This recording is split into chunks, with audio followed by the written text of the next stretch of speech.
Hi, colleagues, teachers. How are you? Happy Wednesday, Earth Day, I think, Hump Day. Hopefully, it is a great day for you. I hope it's starting out really well for you. So, I want to just say to you, I am recording these short videos and I am struggling with technology. What are you doing? Oh man. Um, I can't even imagine. I'm sure it's a struggle every day, but I think that's one thing sort of, as you finish, give yourself a pat on the back because you got through it. So anyway, that said, I'm going to try to work on with my technology that I have to see if I can have a makeshift dock camera over here. I'll have to show you my makeshift dock camera that I learned from somebody on YouTube. So hold that thought. Okay, teachers, I am not expecting this to work for very long, but while it's working, let's try it. There you go. I already have that message now for the third time. Ah, really? Come on. All right, let me try. I'm going to try again, teachers, really quickly to see if I can get this to work, but I don't know. I'm not holding my breath. It's been a rough morning. So I have been, continuing the conversation around feelings, and I, okay, no, yes, no. What are we gonna do? And we'll see. It's not working. Okay, so I'm not gonna be able to show you with my dock camera. I'm sorry, but I'll hold it up. So what I did today with writers is I decided to share some more feelings with them and really define them. And I think this is really important because I think oftentimes we'll say we're stressed out and we're really actually anxious.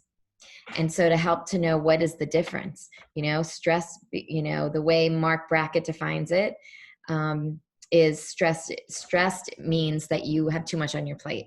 Okay. Where anxiety, and I've been studying anxiety for a few years now, since I've definitely struggled with it. Anxiety is all about control and trying to control the future. So you're like predicting this thing is going to be an issue. And then you live inside of this sort of feeling, and then you make it worse and worse and worse. And it's that whole letting go. That's why my favorite word is surrender, that I'm constantly practicing just really living in the moment and trying not to think about what's going to happen tomorrow. I can't predict it. I can't control it. And I certainly don't need to get worked up about it. But for kids to know the same thing, if you have too much on your plate and you're stressed, you can do something about that. And if you're anxious because there's a lot of pressure around a test, you can say to yourself, did I do my best? Did I work my hardest? Let it go.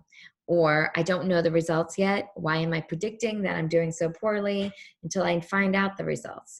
So these words I think can be so helpful in getting kids to really think, but also to pause and go, um, maybe I need to pay attention to that. And maybe I can adjust some things when I know the difference between jealousy and being envious of someone.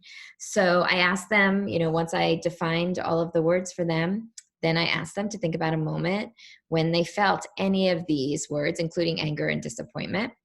Did a little modeling in the air. I would have liked to have done it in front of them, but the dock camera is not wanting to work today. And then kind of let them go.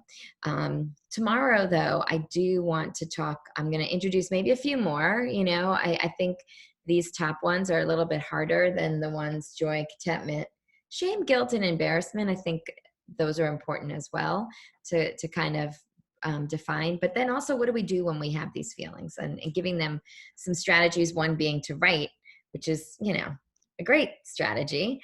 And then I think also one thing that I think about I've struggled with myself and in relationships, when we do get very anxious about something, is to really look at reality. And when we're writing, we write about this moment as if we were there, retelling it, reliving it with action, dialogue, internal thinking. We can go back and we can look at that and say, is this really a moment of where there was there was an injustice had upon me? Or was this just it was this really something that was like an expectation that was shattered, you know? Or was this something that was like, oh, I'm afraid I'm going to lose this person, jealousy? Or is this something that I want of this person? Straight hair, skinny body, um, so envious, right? So really trying to also look at these moments, like once they're written, I think what happens too with feelings and anything, you can talk about it, you can live it, but once it's written, it is living forever, and so then that can also help you to think like, oh yeah, maybe I acted like I was angry, but I was really more disappointed, and I can look at that a little bit better. Or, I was really feeling anxious, and wow, why did I do that to myself? I got to stop that. And these true moments, these real moments in your life can also help you to sort of, as a strategy to kind of help you with dealing and regulating some of these feelings. So anyway, more writing narratives, of course.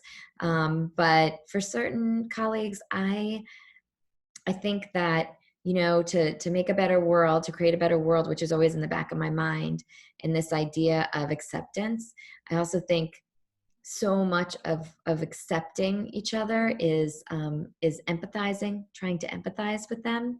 And we can't do that if we're not really paying attention to our feelings.